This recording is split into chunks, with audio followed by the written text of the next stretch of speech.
الحمد لله كفى والصلاة على عباده الذين اصطفى أما بعد فأعوذ بالله من الشيطان الرجيم بسم الله الرحمن الرحيم لقد كان لكم في رسول الله أسوة حسنة آمنت بالله صدق الله العظيم وبلغنا رسوله النبي الأمين المكين الكريم ونحن على ذلك لمن الشاهدين والشاكرين والحمد لله رب العالمين بلا تمہید و تاخیر کی تمام حضرات مل کر حضور سرور کائنات فخر موجودات احمد مجتبی کملی والے آقا جناب محمد رسول اللہ صلی اللہ علیہ وسلم کی بارگاہ شاہانہ میں درود پاک کا نذرانہ عقیدت پیش کریں اب پڑھیں اللہم صلی وسلم وبارک علی سیدنا مولانا محمد طب القلوب و دوائها وعافیت الابدان و شفائها و نور الابصار و ضیائها و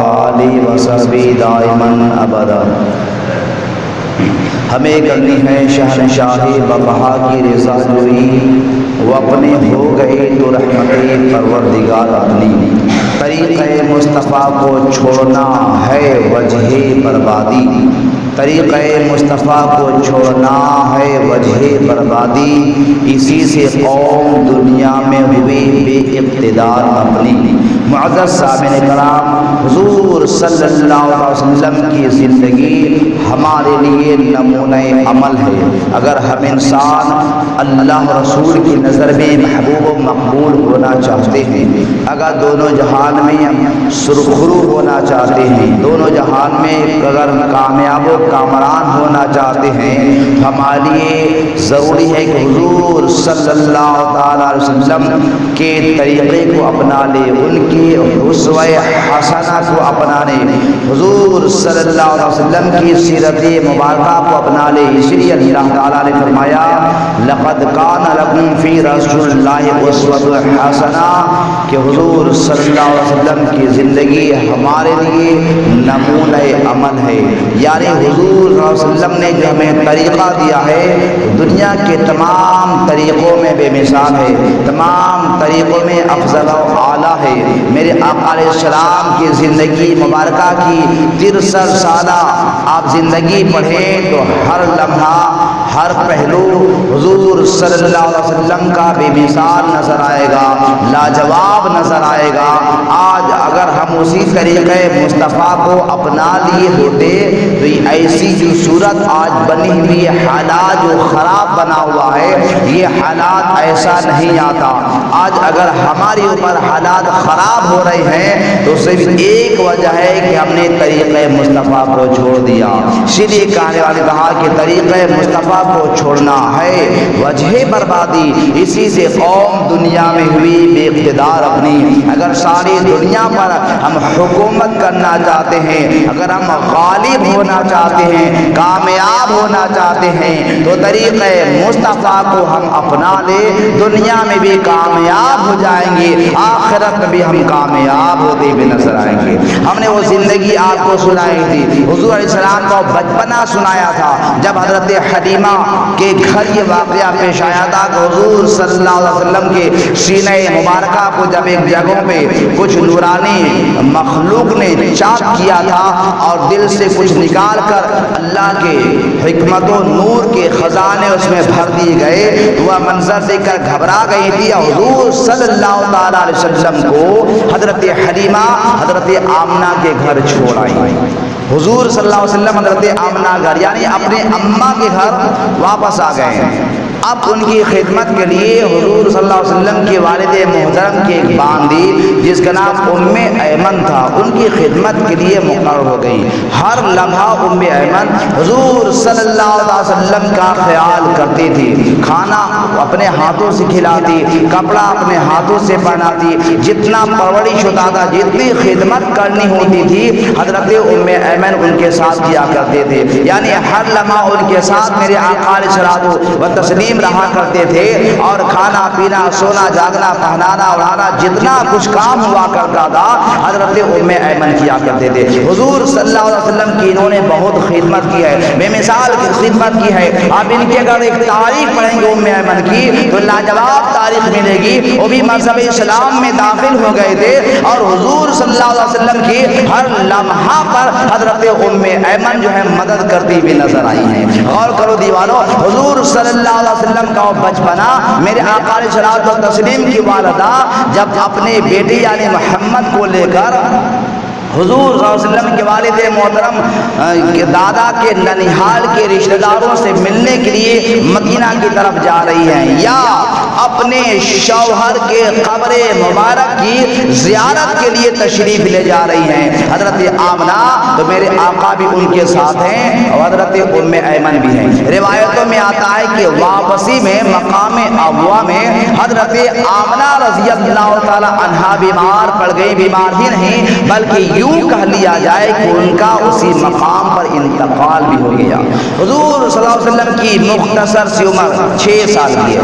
6 سال کی عمر میں والدہ محترمہ بھی داغ مفارقت دے گئی, یعنی وہ بھی ان کے نگاہوں سے اوجھل ہو گئی, دنیا سے رخصت ہو گئی. جب میرے آقا شکم مادر میں تھے والد محترم کا انتقال ہو گیا تھا. عمر جب 6 سال ہوئی ہے میرے آقا علیہ الصلوۃ والتسلیم کی تو ان کی والدہ بھی دنیا سے رخصت کر گئی. غور کرو, ہمارے اوپر بھی ایسی مصیبت بھی آتی ہے, ہم کتنا گھبرا جاتے ہیں, اپنے آپ کو ہم کیا سے کیا کر ڈالتے ہیں, مگر جب بھی ہمارے اوپر مصیبت آئے ہم اپنے رسول کونین کی سیرت مبارکہ کا مطالعہ کریں. ہمارے اوپر آفت کا پہاڑ ٹوٹے تو پیارے سرکار کے نواسا حضرت امام حسین کی سیرت کا مطالعہ کریں. اگر ہم ان لوگوں کی تاریخ کو پڑھیں گے, دہرائیں گے, مطالعہ کریں گے, ہمارے دل کو سکون و قرار ملتا ہوا نظر آئے گا. اس لیے اپنے زندگی کے حالات سے گھبرانا نہیں چاہیے. جب جب پریشانی میں مبتلا ہو آپ پیارے سرکار کی زندگی کا مطالعہ کریں, آپ کے دل کو سکون ملتا ہوا نظر آئے گا. الغرض کے 6 سال کی عمر میں میرے آقا علیہ الصلوۃ والتسلیم کی والدہ کا بھی انتقال ہو گیا. حضرت ام ایمن وہاں سے لے کر گھر واپس لوٹتی ہے مکہ شریف, اور پھر ان کے دادا جو عبد المطلب تھے ان کی پرورش کی ذمہ داری سنبھال لیتے ہیں. پرورش کی ذمہ داری سنبھال لیتے ہیں. دیکھتے ہی دیکھتے 8 سال کی عمر ہوئی تھی. 8 سال کی عمر میں ان کے دادا بھی اس دار فانی سے کوچ کر گئے, یعنی والد محترم میں دنیا سے رخصت ہو گئے, والدہ کا بھی انتقال ہو گیا. آخر میں دادا پرورش کر رہے تھے مگر ان کے دادا کا بھی وصال با کمال ہو گیا. حضور صلی اللہ علیہ وسلم کا گھر رہ گئے. ام ایمن موجود ہیں مگر اس زمانے میں حضور صلی اللہ علیہ وسلم کے ایک چچا جن کا نام ابو طالب تھا. روایتوں میں آتا ہے کہ جب ان کے دادا کا انتقال ہو گیا تو ابو طالب نے ان کو اپنے پرورش میں لے لیے, اور اتنا ان کے عادت و اطوار کو دیکھ کر, ان کے اخلاق کو دیکھ کر, ان کے کردار کو دیکھ کر, ان کے گفتار کو دیکھ کر, ان کے باتوں کو سن کر, ان کے ہر لمحہ اور ہر ادا کو دیکھ کر ابو طالب اتنا متاثر ہوئے حضور علیہ السلام سے, اتنا متاثر ہوئے کہ ایک لمحہ بھی حضور صلی اللہ علیہ وسلم کو اپنے پاس سے دور رکھنا گوارا نہ ہوا. سونا ابو طالب میرے آقا کے ساتھ کیا کرتے تھے, کھانا میرے آقا کے ساتھ کیا کرتے تھے, یعنی ہمیشہ ابو طالب ہمارے سرکار صلی اللہ علیہ وسلم کو ساتھ رکھا کرتے تھے. روایتوں میں آتا ہے کہ اس زمانے میں جب قحط سالی کا دور آیا, لوگ پریشان ہوئے, تو مکہ کے بڑے بڑے قبیلوں کے سرداروں نے کہا کہ چلو ہم لوگ خانہ کعبہ میں جو بت رکھے ہوئے ہیں نا ان دیوتاؤں سے مدد طلب کریں گے کہ پانی ہو جائے. چلیے کہ پانی نہیں تو کھیت سوکھ رہے ہیں, اور ہریالی سوکھ رہی ہے, درخت سوکھ رہے ہیں, جانور بھوکے پیاسے مر رہے ہیں, چلو ان بتوں سے مدد لیا جائے. انہی میں سے ایک شخص بولتا ہے ضعیف قسم کا کہ نہیں نہیں، سب سے پہلے ہم لوگوں کو ابو طالب کے پاس جانا چاہیے، اس لیے کہ ابو طالب کی شخصیت ہے جو خانہ کعبہ کا متولی بھی ہے، ابو طالب کی شخصیت ہے جو خانہ کعبہ کے جانشین بھی ہے، ابو طالب کی شخصیت ہے جو حضرت ابراہیم کے خاندان سے تعلق رکھنے والے یعنی ان کے نسل مقدس سے ہیں. اس لیے ابو طالب کے پاس چلا جائے، اگر وہ دعا کر دیں گے تو ضرور آسمان سے باران رحمت کا نزول ہوتا ہوا نظر آئے گا. غور کرو دیوالوں تھوڑی دیر کے لیے، آج ہم دنیا میں اگر اسی طریقے سے اپنے بزرگوں سے ہم دعا کرواتے ہیں تو لوگ اعتراض کرتے ہیں کہ ان کے پاس جانے سے کوئی فائدہ نہیں، ڈائریکٹ رب سے مانگو سب مل جائے گا. یہ ممکن نہیں، یہ کافر و مشرکین بھی کیا کرتے تھے، مگر ان لوگوں کا بھی عقیدہ تھا کہ نہیں، اگر رب کائنات سے مانگنا ہے تو نیک لوگوں کا سہارا لو، ان لوگوں کے ذریعے خدا پاک آپ کو ضرور عطا کرتا ہوا نظر آئے گا. باہر غیب ان لوگوں نے ابو طالب کے پاس آیا اور کہا ابو طالب ایسا ایسا مسئلہ ہے، اس لیے آپ دعا فرما دیجئے تاکہ باران رحمت کا نزول ہو جائے اور سوکھے ہوئے تالاب جو ہے پانی سے لبریز ہو جائے، سوکھے ہوئے درخت ہرا بھرا ہو جائے، ہریالی آ جائے، فصل اگ جائے، ہمارے جانور بھوکے پیاسے نہ مرے بلکہ خوشحالی آ جائے. تو جانتے ابو طالب حضور صلی اللہ علیہ وسلم کو گود میں لیے ہوئے خانہ کعبہ جاتے. حالانکہ ان کی عمر بہت چھوٹی ہے، 10 سے 12 سال کی چھوٹی سی عمر ہے. اسی چھوٹی سی عمر میں لے کر کے خانہ کعبہ چلے جاتے اور خانہ کعبہ جانے کے بعد میرے آقا علیہ السلام کو انہوں نے خانہ کعبہ کے دیوار سے لگا کر بیٹھا دیا. خانہ کعبہ کی دیوار سے میرے آقا علیہ السلام کو لگا کر بیٹھا دیا ابو طالب. پھر اللہ کی بارگاہ میں دعا کرنے لگے. غور کرو دیواروں، ادھر یہ تو دعا کر رہے ہیں مگر ان کے دعا کا کمال نہیں، اسی جگہ پر دیکھنے والوں نے دیکھا کہ محمد عربی صلی اللہ علیہ وسلم نے اپنے انگلی مبارک کو آسمان کے طرف اٹھایا ہے. اٹھانا کہیے، چاروں طرف سے ابر چھایا، دیکھتے ہی دیکھتے باران رحمت کا نزول ہوتا نظر آ رہا ہے. اتنی بارش ہوئی، اتنی بارش ہوئی، اتنی بارش ہوئی کہ بالکل تالاب، چشمہ، جھرنا، کنواں سب کے سب بھر گئے، یہاں تک کہ جنگل ہرا بھرا ہو گیا. انسانوں کے اندر خوشحالیاں پیدا ہوتی ہوئی نظر آئی. ابو طالب خود کہتے ہیں کہ محمد عربی جب آسمان کے طرف دیکھتے تھے ان کا چہرہ اتنا خوبصورت ہوتا تھا کہ آسمان کے طرف جیسے ہی نظر کرتے آسمان سے باران رحمت کا نزول ہونا شروع ہو جایا کرتا تھا. یہ ابو طالب ہیں جو حضور علیہ السلام ان کی پرورش میں ہیں اور چھوٹی سی عمر ہے، اپنے چچا کے ساتھ زندگی گزار رہے. اتنی محبت تھی ابو طالب کو میرے آقا سے کہ ایک لمحہ کے لیے بھی چھوڑنا انہیں گوارا نہیں تھا. روایتوں میں آتا کہ جب ملک شام تجارت کے لیے انہیں جانا ہوا تو ساتھ میں محمد عربی کو بھی لے کر جا رہے ہیں، محمد عربی کو بھی ساتھ لے کر کے جا رہے ہیں. روایتوں میں آتا ہے کہ جب ملک شام گئے ہیں تو ایک راہب دیکھا، دیکھنے کے بعد کہتا ہے ابو طالب یہ کون ہے؟ ابو طالب یہ کون ہے؟ کہا یہ میرا بھتیجا ہے، میرا بھتیجا ہے. پورا داستان جب انہوں نے بتا دیا تو اس کے بعد وہ راہب جو توریت اور انجیل کا عالم تھا، مکمل حلیہ دیکھتا ہے نبی کا، یہ سمجھ گیا کوئی اور نہیں بلکہ یہی نبی آخر الزماں ہے، یہی امام الانبیاء ہے، یہی تاجدار انبیاء ہے. فوراً وہ راہب کہتا ہے اے ابو طالب آپ یہاں سے تجارت کے لیے کوئی ملک آپ نہ جائیں، جتنا جلدی ہو آپ تجارت سے فارغ ہو کر یعنی مالوں کو فروخت کر کے اب واپس مکہ چلا جائے، اس لیے کہ تمہارے گود میں جو پلنے والا بچہ ہے یہ امام الانبیاء ہے، یہی خاتم النبیین ہے. اور سنو تیزی کے ساتھ یہاں سے نکل جاؤ کہ ملک شام میں بہت سارے یہود و نصارہ رہتے ہیں جو ان کے دشمن ہیں، ایسا نہ ہو کہ لوگ ان کو شہید کر دیں. ابو طالب کو بھی خوف ہوا اور تیزی کے ساتھ انہوں نے تجارت کر کے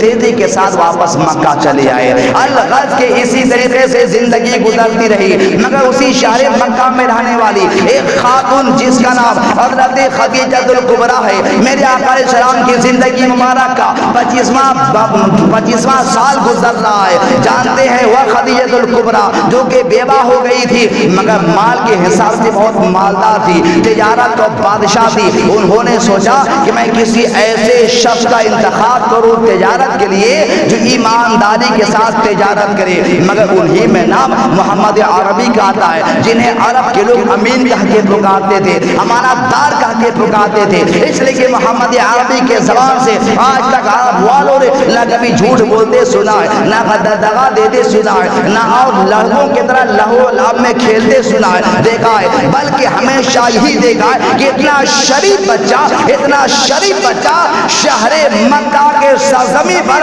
آج تک کوئی جنم ہی نہیں لیا ہے. تو یہ نظر خدیجہ الکبریٰ کو بھی پڑ جاتی ہے اور انہوں نے تجارت کے لیے محمد عربی کا انتخاب کیا. میرے آقا اسلام نے سوچا ہاں تجارت کرنے میں کون سی خرابی ہے, کرنی چاہیے, رزق حلال حاصل کرنی چاہیے, محنت و مشقت کرنی چاہیے. تو اس تجارت کے لیے ہمارے پیارے آقا صلی اللہ علیہ وسلم کا خدیجہ الکبریٰ انتخاب کر لیتی ہے. اب غور کیجئے میرے آقا علیہ السلام کا مقام بچپنا بھی لاجواب ہے, میرے آقا کا جوانی بھی لاجواب ہے, میرے آقا کا آخری عمر کا حصہ بھی لاجواب ہے. اتنا لاجواب کہ آپ بچپنے سے لے کر 63 سالہ زندگی پڑھیں گے تو پڑھتے پڑھتے آپ کو اتنا سکون ملے گا جو آپ کو خود محسوس ہو جائے گا کہ روئے زمین پر اتنا قابل انسان آج تک نہ کوئی پیدا ہوا ہے اور نہ ہے اور نہ قیامت تک ہو سکتا ہے. اسی لیے تو آقا علیہ السلام کی محبت میں بریلی کے تاجدار نے کہا تھا سب سے اعلیٰ والا ہمارا نبی, سب سے بالا والا ہمارا نبی. میرے نبی کا کوئی جواب نہیں, میرے نبی کا کوئی مثال نہیں. الگر کے خدیجہ الکبریٰ تجارت کے لیے ان کا بھی انتخاب کر لیتی ہیں اور پھر مال تجارت لے کر میرے آقا ملک شام کی طرف سفر پر روانہ ہوا ہے. مگر ایک غلام کو خدیجہ الکبریٰ نے ساتھ بھیجا, کہا ان کی دیکھ بھال کرنا, ان کے ساتھ رکھنا اور پھر کوئی معاملات آئے تو تم ان کی مدد کرنا. ایک غلام ساتھ میں ہے, ایک خادم خدیجہ الکبریٰ کی ساتھ میں ہے میسرہ.